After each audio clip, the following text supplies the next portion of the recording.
أعوذ بالله من الشيطان الرجيم بسم الله الرحمن الرحيم إلى حضرة النبي مصطفى رسول الله صلى الله عليه وسلم وآله الكرام وأصحابه العظم شيء لله منا لهم الفاتحة أعوذ بالله من الشيطان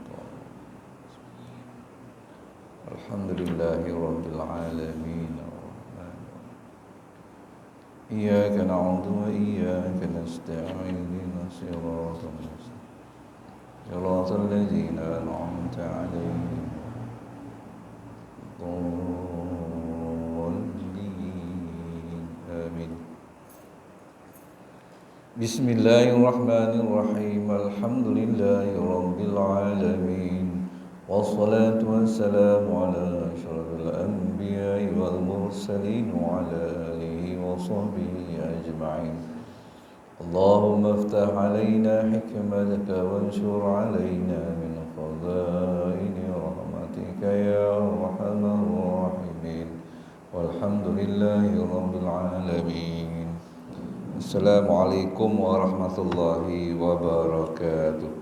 Innal hamdalillah asyhadu an la ilaha illallah wa asyhadu anna Muhammadan abduhu wa rasuluh. Allahumma shalli ala sayyidina Muhammad wa ala alihi wa ashabihi wa man da'a bi da'watihi ila yaumil qiyamati la raiba fihi.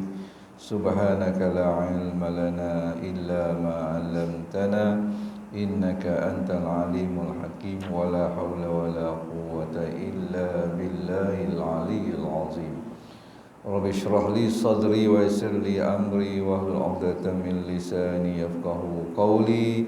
Rabbi yassir wa la tu'assir ya karim bi rahmatika ya arhamar rahimin walhamdulillahi rabbil alamin. Yang saya kasihi Tuan Pengurusi Qaryah Masjid kita, barisan jawatan kuasa pengurusan pentadbiran masjid, Al-Fadil, Tuan Imam, Tuan Bilal, Tuan Siap, tuan-tuan yang bersama pada pagi ini, mudah-mudahan kita dirahmati Allah Subhanahu wa taala. Dalam kitab kita muka surat 508 dia buat tajuk saling berkawan. Bismillahirrahmanirrahim. Tajuk kita pagi ini iaitu saling berkawan, bersahabat. Perkara ini adalah disunatkan dalam urusan agama, iaitu terhadap seseorang yang dapat menenteramkan hati dengan melihat perbuatan, keadaan dan tindak tanduknya serta ucapan-ucapannya dalam perkara-perkara yang berkaitan dengan agama. Maknanya apabila kita berkawan, semua dia tengok. Tindak tanduk kita, tingkah laku kita, ucapan percakapan kita sangat disunatkan oleh agama kita, terutamanya apa kita bila bercakap bab yang berkaitan dengan agama. Kadang-kadang ada perkara yang berhubung dengan kepentingan diri. Disunatkan juga apabila tujuan itu ialah menggerakkan hati sehingga menimbulkan jiwa yang bersemangat dan giat untuk beribadah. Ya, sunat kita berkawan. Bila berkawan dengan orang tu, timbul rasa kita minat untuk beribadah. Ataupun kita berkawan, dengan berkawan tu kita makin kerap mengikuti program-program di masjid. Dengan berkawan itu kita makin seronok pula membaca Quran. Sebelum tak berkawan kita tak kerap sangat baca Quran, dan berkawan dengan dia rajin pula baca Quran. Bermakna bila berkawan dengan dia itu memberikan motivasi untuk kita beribadah. Ya. Kalau berkawan langsung kita lupa tak boleh. Berkawan dengan dia, kita pun jadi baik. Contoh, saya ingat lagi masa anak saya buat grup futsal dekat Lembau Saman tu, ada 6 orang, lepas tu naik 10 orang, akhirnya sampailah 40 orang grup futsal. Saya kata dengan dia, cuti SEM 3 bulan ni you nak buat apa? Dia kata nak kerja lah bang, kerja tu bab lain, tak ada masalah. Tapi apa perancangan sumbangan kepada member-member anak-anak taman ni? Dia kata nak buat grup futsal. Okey, buat grup futsal. Buat grup futsal. Dia buatlah setiap pagi Ahad. Saya kata okey, nanti dalam setengah jam sebelum ke 9 abang datang. Sebab bila nak berhenti tu, saya kata kumpulkan dia, bagi Baba, saya gelarkan diri saya Baba, bagi Baba buat tazkirah 5 minit, 15 minit. Jadi yang datang macam-macam lah. Ada kasut pendek, ada yang masa main tu punya mulut Masya Allah, laser kan, dia punya sumpah seranah dengan kawan dia tu. Okey. Bila lama-lama tu tuan-tuan, alhamdulillah, yang perkasa pendek pun perkasa panjang, yang bercakap main laser ni pun jadi tak keluar lagi dah. Jadi bermakna anak-anak itu bila berkawan dengan kawan dia ada perubahan. Yang tu bagus, kan? Baik. Kemudian dia kata apa lagi tuan? Ingatlah bahawa hati itu apabila susah, bahawa hati bila susah biasanya menjadi buta. Hati ni bila susah dia tak nampak mana al-haq, mana kebenaran, mana yang batil. Buta tu maksudnya kalau mata buta tak nampak, hati buta ni dia tak nampak membezakan mana yang benar, mana yang tidak benar. Sedangkan nafsu manusia itu tidak dapat diajak ke jalan yang lurus jika tidak dilatih dengan cara yang baik. Inna nafsa la amaratun bisu'i, sesungguhnya nafsu itu sentiasa mendorong pada perkara yang tak baik. Itu nafsu, sifat dia, ciri dia, kan. Tetapi ingat, dalam diri kita ni ada iman, ada akal lagi. Jadi kedua-dua ni boleh menguruskan nafsu kita. Memaksanya dengan terus menerus hanyalah akan menimbulkan kebosanan dan kelemahan. Ibnu Abbas radhiyallahu anhu berkata, jika tidak kerana takutkan was-was, maka saya tidak akan berkawan dengan orang ramai.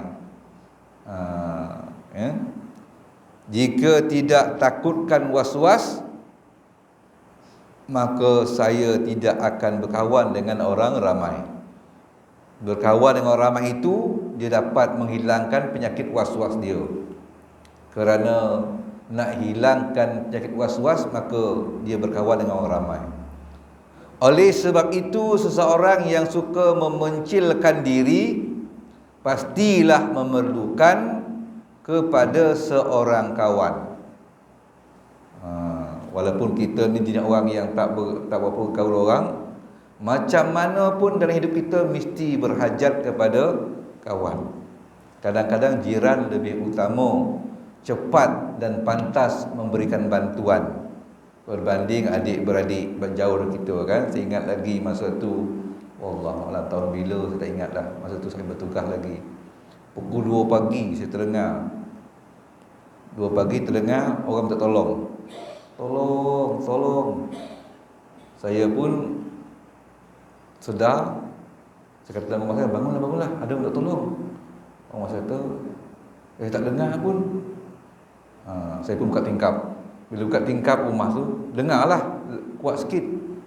Kalau pintu tutup rapat, lahan sangat. Tapi alhamdulillah, Allah menurunkan bantuan dia, menggerakkan saya sedar.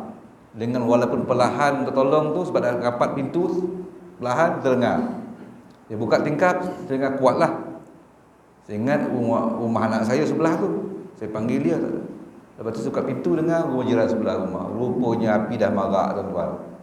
Api dalam rumah dah marak, caution dah habis. Dah menjulang dalam rumah tu kita. kan?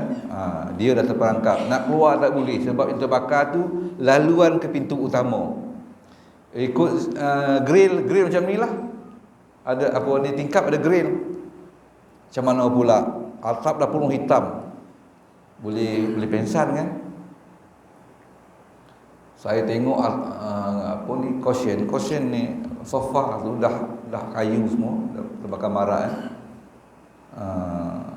Saya sudah, kemudian saya pun kebetulan mungkin tak rapat kot dia punya pintu tu, pintu sliding ni tak rapat, dia mungkin tak rapat, mungkin dia tarik terbuka, bila keluar lah asap tu, keluar asap. Kemudian tu ialah pintu terbuka, grill, ada grill sliding tu, ada grill dia. Saya tu berkunci ni, bermanggur kan. Wallahu a'lam tuan-tuan. Saya gunakanlah tenaga yang ada. Wallahu a'lam. Entah macam mana itu buka pula tuan-tuan kan. Lalu ditarik grill tu terbuka. Dia tak berani keluar. Dah terbuka, saya keluar penting ni, saya dah buka grill. Dia tak berani. Dia dah berlubuk dengan suami dia dalam bilik. Dia tutup pintu supaya asap tak masuk. Bilik tu tingkap je lah, tingkap pula grill. Satu hal lagi lah, saya mengerjakan grill, tendang grill tu, tendang grill tu, terkopak lah grill tu, terkopak grill tu, bolehlah apa ni, boleh keluar tubuh, bolehlah keluar dua orang tu. Panggillah anak saya punya bomba, sedap tengok bomba dah sampai. Saya pun ambil getah, tarik getah, tak sampai pula getah. Nasib baik siding dah buka. Picit getah tu panjang lah dia punya air tu, jauh dia. Baru sampai api dah padam tuan-tuan kan. Dah selesai semua, baru saya tengok luka-luka kaki saya, sini luka, bongkak. Sebab entah macam mana saya tendang grill tu kan, nak bagi nyawa orang kan. Dah selesai semua, kata sakitnya, tengok ni lebam, sini luka, dia koyak berdarah. Lah rupanya kaki saya luka. Yang pilas klinik. Jadi maknanya nak cerita di situ, macam mana pun kita perlukan kawan kan? Saat akhir perlukan kawan. Kita keluarlah sahabat tuan-tuan. Kita tak tahulah berita, tak ada pemberita datang kepada saya. Tapi saya pernahlah tulis dalam saya punya website saya, di bawah cerita saya tu, kat situ pun ambil. Keluarlah berita sahabat. Takut saya baca je. Dia kata saya telah pun merentap jeriji besi tu dengan lembut saja. Bila pula lembut, boleh keluar kaki saya. Kan berdarah. Berita akhbar ni dia mensensasikan tu, dia kata saya merentap dengan lembut. Mana tuan-tuan, besi terkorek, berdarah kaki saya, luka, bongkak. Kan? Tak apa-apa. Habis tadi lawan telefon, kuat ustaz ada ilmu ustaz. Apa ilmunya, saya hospital selepas tu, saya kata. Wallahu alam. Disebabkan pergaulan dengannya itu, hati akan menjadi tenteram dan gembira. Jadi bergaul dengan siapa? Dengan kawan yang boleh membawa kita kebaikan, hati akan tenteram dan gembira lah. Sama ada dengan mengajaknya bercakap-cakap atau dengan mendampinginya sahaja. Sebab itu disebut maknanya kan, berkawan, ada pepatah kan, Arab berkawan dengan tukang besi, walaupun kita tak tolong kerja dia, lama-lama habuk akan kena baju kita juga. Berkawan dengan orang jual minyak wangi, walaupun kita tak membelinya, tak memakainya, tapi akan terbau wangi pada badan kita. Ini maksud dia tuan-tuan kan, dalam memilih kawan. Maka itu perlulah kita mencari seorang yang dapat diajaknya bergaul pada masa itu, seandainya tidak merosakkan amalan kita. Hendaklah kita mencari kawan, tapi jaga-jaga supaya tidak merosakkan tentang akhlak kita. Sabda Nabi sallallahu alaihi wasallam, al-mar'u ala dini khalilih, falyanzur ahadukum man yukhalil. Hadis riwayat Abu Daud, Tirmizi dan Hakim. Seseorang itu mengikat agama kekasihnya, maka sebaik-baiknya kamu semua meneliti siapakah yang akan jadikan kekasihnya. Oh, saya ubah sikit dia punya makna, ya tuan ya. Al-mar'u ala dini khalili. Seseorang itu kita nak lihat kepada kekuatan agama kawannya. Maknanya nak tengok dia ni dengan siapa kawan yang kuat agama dia kawan. Falyanzur ahadukum man yukhalil, maka lihatlah, maknanya kawan yang dia berkawan. Maksudnya kalau kawan itu kuat agama dia, insya-Allah dia pun akan berubah hidup dia. Lawan daripada itu tuan-tuan dipanggil mukhalafah. Lawan itu kalau dia berkawan dengan orang yang tak kuat agama, lama-lama dia pun tidak akan kuat agama dia. Kalau berkawan dengan orang yang baik akhlak, dia akan baik akhlak. Kalau berkawan dengan orang yang tak baik akhlak, lama-lama dia pun tidak berbaik akhlak. Semalam saya pergi anak klinik tuan, dia cerita semalam kan. Kalau anak klinik masuk doktor ialah bilik dia dekat kan. Seorang tu dia minta rawatan untuk bantuan daripada kesihatan untuk merawat dia berhenti merokok. Bagus dia tuan, sebab dekat Ramadan ni dah ada tindakan tu. Tapi cerita dia panjanglah. Cerita dia doktor tanya kenapa nak berhenti merokok. Dia kata saya ada 3 orang kawan, mana-mana pergi kawan ni kata memang 3 orang ni, saya dan 2 orang lagi. Dan satu pejabat kalau pergi makan pun sama, dia kata memang kamcing, dia kata. Jadi dulu tiga-tiga ni kami merokok, tapi lepas ni 2 orang tak merokok lagi dah, dia kata. Jadi kalau makan-makan tu saya seorang ni, dia kata. Jadi syok tak ada lagi, dia kata. Lepas tu saya nak berhenti tu, dia kata. Jadi maknanya kawan 2 orang itu mempengaruhi dia untuk berhenti merokok. Bagus sebab dia akan ambil peluang Ramadan. Dia ambil peluang Ramadan untuk dia berhenti merokok. InsyaAllah kita doakan mudah-mudahan dia akan terus berhenti. Baik. Kemudian kita masuk ke tajuk F, tuan-tuan sekalian, memperolehi pahala. Ni kita memang inilah yang kita cari. Pahala amat mudah untuk diperolehi oleh seseorang manusia. Kalau kita lihat pahala memang mudah diperolehi. Baik. Kita ni tuan ada 2 malaikat, kanan, malaikat kiri. Kan? Malaikat kanan, malaikat kiri. Kiraman katibin. Kiraman katibin. Yaf'aluna ma taf'alun, yang mana dia ni tahu sangat apa yang kita lakukan. Maknanya dia catat. Baik. Apabila seseorang itu melakukan kebaikan, malaikat kanan terus catat, buat saja catat. Baca Quran, bismillahirrahmanirrahim, terus catat. Apabila seorang itu buat benda yang bertentangan dengan syariat yang menyebabkan dosa, dekat kiri akan tanya kanan, dekat kanan. Dia kata, boleh tak aku catat sekarang? Kata dekat kanan, jangan, tunggu dulu. Tunggu dulu. Kenapa dia minta tunggu tuan-tuan? Sebab kalau sekiranya dalam masa tempoh seminggu itu, 4-5 hari itu kita bertaubat, maka itulah yang terbaik. Setelah kita diberi masa paling lama 7 hari, setengah pendapat mengatakan tak juga bertaubat daripada dosa kita buat, barulah malaikat kiri mencatatkan kejahatan yang kita buat. Bermakna peristiwa ini menggambarkan buat baik itu cepat dapat pahala, buat jahat diberi ruang dan masa untuk bertaubat. Dah sampai masanya, diberi masa dan ruang tak juga bertaubat, baru dicatat kejahatan yang dilakukan. Ya, itu disebut sini pahala amat mudah untuk diperolehi oleh seseorang manusia. Pahala diperoleh dengan cara menguruskan jenazah, menjarahi orang sakit, solat secara berjemaah. Kerana semua amalan secara berjemaah itu, dalam solat itu sebenarnya tidak ada keringanan untuk meninggalkannya. Banyak amalan-amalan yang ada dalam diri kita ni mudah untuk dapat pahala. Saya ingat lagi, konon-konon nak buat pahala lah. Ni kan di Pasar Rembau ni. Pasar Rembau ni konon-konon nak buat pahala. Jadi saya pergi pasar. Saya pergi pasar, ada seorang makcik. Makcik ni saya tengok bayar macam mak saya lah. Kan?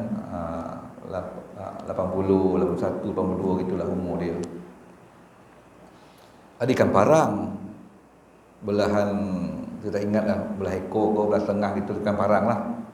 Dia pegang, dia tengok-tengok, dia letak balik. Itu dia, nampaklah dia terminat daripada cara dia merenung tu. Lepas dia ambil balik, letak. Okey, tolong timbang tengok, dia kata. Timbang lah. Bila timbang, harga tu saya ingat lagi RM17. Sepotong tu RM17. Maka makcik tu, mahal, dia kata. Dia pun tak ready beli. Dia bergerak ke tempat lain. Saya kata, makcik, belilah ikan ni. Tak apa, saya bayar. Yalah, bila ingat orang tua, belikan parang ni, dia syukur tuan kan. Kena cara masak dia syukur sangat. Walaupun tulang banyak, tapi kita ni dah biasa makan. Saya kata, makcik belilah ikan ni. Tak apa, saya bayar. Konon nak buat pahala tuan-tuan. Dia kata, apa tuan? Kau ingat dia tak RM1 ke? Dia kata. Tuan, kau ingat dia tak RM1 ke? Dia kata. Konon kita sekali. Kan? Saya kata orang rumah saya lepas tu, balik rumah tu. Itulah dia kata. Yang kali jangan tunjukkan kita ni murah sangat. Kau ingat dia tak RM1 ke? Tak adalah beli tuan-tuan kan? Sebab dia tak minat. Kecuali jika takut adanya suatu bahaya yang nyata, yang imbangnya sesuai dengan kehilangan utama jamaah atau lebih daripada itu. Hal ini sangat jarang-jarang sekali terjadi. Cerita sini tentang sembahyang jemaah itu, ya. Kita sangat digalakkan pergi berjemaah di masjid, kecuali dikata kalau ada bahaya. Ada bahaya yang mana kalau berlaku kehilangan, yang hilang itu lebih mahal nilainya dengan sembahyang jemaah, maka jangan pergilah. Ialah bahaya. Sebab itu dalam kaedah fiqh disebut akhafu ala daruraini. Akhafu ala daruraini. Di depan kita adanya dua bahaya, dua mudarat. Buat yang ni pun mudarat juga, buat yang ni pun mudarat juga. Tapi tidak ada pilihan. Yang ada depan kita dua saja. Kena ambil salah satu. Kalau boleh tinggalkan dua-dua tak apa, tapi kena ambil salah satu. Tapi kedua-duanya ada mudarat. Maka kaedah fiqh kata akhafu ala daruraini, ambillah yang mudaratnya ringan. Bila kita terpaksa milih salah satu, mesti ambil juga, tapi salah satu daripada dua ni tengok mana mudarat yang paling ringan. Sebab kedua-duanya adanya mudarat, ya, ada kedua-duanya mudarat. Ambil yang paling ringan, jangan yang paling berat. Baik, hal ini sangat jarang terjadilah. Maknanya kita pergi sembahyang berjemaah ada mudarat. Mana tahu kan? Timbul cerita maknanya ada apa, orang nampak rimau. Betul tuan-tuan kampung saya dulu. Rimau orang nampak. Lepas tu orang mengadu kepada pejabat haiwan. Akhir ditangkaplah. Alhamdulillah, akhir terperangkap dia. Ditangkap. Lepas tersangka, akhir terperangkap. Tapi memang orang takut nak pergi motong, kan? Yelah, pergi motong kan jumpa rimau, jangan main tuan-tuan, ya? Tapi nak cerita saya dulu, kita kebun somak, tak kisah ular ke apa, tak terfikir, yang penting kita motong. Tapi bila dengar berita tu, maka orang kampung ramai yang takut. Akhafudul raini. Maka kalau pergi, bahaya tu hilang nyawa ada risiko kemungkinan akan hilang nyawa. Maka waktu itu nyawa hilang lebih mahal berbanding dengan sembahyang berjamaah. Maka dia pun tarik diri. Tapi sembahyang masjid kan, kerana rimau tunggulah tangkap dulu. Dah kena tangkap rimau tu, maka orang pun tenanglah pergi sembahyang. Ya, itu contoh dia. Jalan yang lain untuk memperoleh pahala ialah dengan menghadiri majlis dan undangan yang lain-lain, kerana dalam melakukan perkara ini ada ganjaran pahalanya. Kan menghadiri majlis, orang ajak kita, ada pahala tuan-tuan. Kita pergi kenduri kahwin, dia ajak kita pergi, ada pahala dia, kan? Makan pun dapat, pahala pun dapat. Mudah saja tak?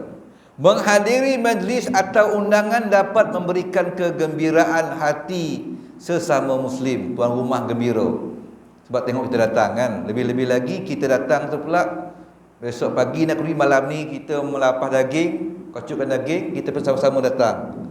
Saya ingat lagi masa jadi pengetua di sekolah menengah agama Tan Ahmad Simpang Durian, sekolah kampung. Sekolah kampung tuan-tuan. Jadi maknanya suasana kampung ni dia lain dengan di Rembau ni, dia agak bandar sikit. Kampung memang kampung sultan. Kalau musim buah ni saya letih lah. Anak-anak beli asrama, bila datang ayah yang hantar anak asrama memang penuh. Saya ambil dalam plastik, saya bagi orang, kan. Durian sampai, pelanduk pun sampai, ayam donat pun sampai. Osah sudah berkampung tuan, kan. Pucuk baku sampai. Ya, jadi sampai berlaku. Bagus. Jadi bila kenduri, saya pun faham kampung. Besok pagi nak kenduri, malam kita pergilah ke kampung tu. Memang orang sudah beriur lah. Bukanlah saya tolong kerja sangat, kan. Tunjuk muka sikit, touch and kita tunjuk muka, punch sekat sikit lah. Apa tu tolong potong-potong, kita berburak. Kena tertarik, kan. Sementara tunggu sup masak. Masak sup, kita makan sup. Lepas sup baliklah.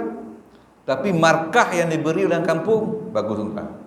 Markah yang diberi kampung bagus sebab kita bergaul dengan dia, kan. Senang dapat pahala, gembira tuan rumah, kan. Menggembirakan hati sesama Muslim amat disukai oleh Allah Subhanahu wa taala dan digalakkan dalam Islam selagi tidak bercanggah dengan syariat. Selagi tidak bercanggah dengan syariat. Maksudnya apa? Selagi mana tidak membawa kepada dosa. Kalau kita bergaul dengan kawan tetapi akhirnya membawa kepada dosa, maka itu tak boleh. Jadi maknanya bergaul dengan orang sehingga memperkuatkan diri kita kepada agama dan akhlak sangat dituntut. Tetapi kalau bergaul dengan orang akhirnya menguatkan lagi diri kita jauh daripada Allah, ianya ditegak. Elok kita tinggalkan kawan yang sebegitu.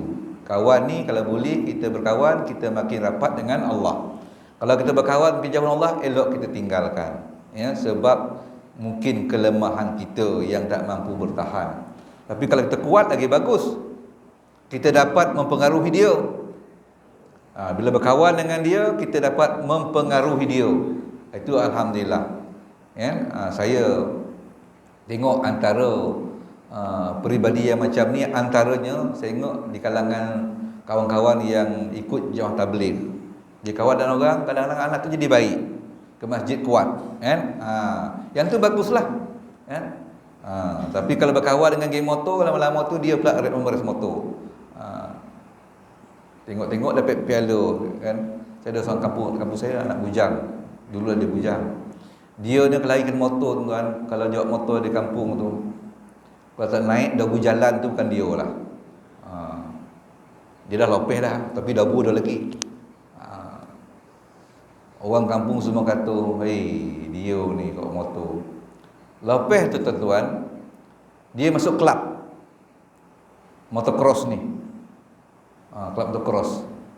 Agak dia minat tu, akhirnya dia carilah peluang tu. Ada kelab motocross dia masuk. Bila dia masuk, akhirnya handal pula dia, banyak piala dia dapat. Kan banyak piala dia dapat dengan motocross tu. Tapi taklah sampai mewakili negara. Dia hanya peringkat daerah je lah. Dan ada lagi orang lebih hebat daripada dia lagi. Tapi dia pernah banyak juara. Dia peringkat kalau jempul tu memang tak boleh lawan dia lah, motocross, kan. Tapi bila pergi ke negeri, dia jatuh, dia kalah. Sebab ada lagi yang lebih hebat daripada dia, kan. Tapi sekarang lagi dah, dia dah kahwin, dah kurang dah tak lagi. Dia pun dah kira zaman telah berlalu. Baik tuan-tuan, saya berhenti tu dulu. Kita sambung nanti pada lain. Saya nak maklumkan, saya mohon maaf, saya nak turun balik sebab saya ada pukul 8 kena dari USIM. Ya, USIM. ada hal. Jadi insya-Allah saya minta maaf, kita berhenti sekali dulu. Bismillahirrahmanirrahim. Alhamdulillahirabbil alamin. Wassalatu wassalamu ala asyrafil anbiya'i wal mursalin wa ala alihi wa sahbihi ajma'in. Allahumma zidna 'ilman nafi'an wa qalban khashi'an wa ibadatan mutaqabbalan bi rahmatika ya arhamar rahimin walhamdulillahirabbil alamin. Saya mohon maaf kalau ada jamuan pun saya minta katanya.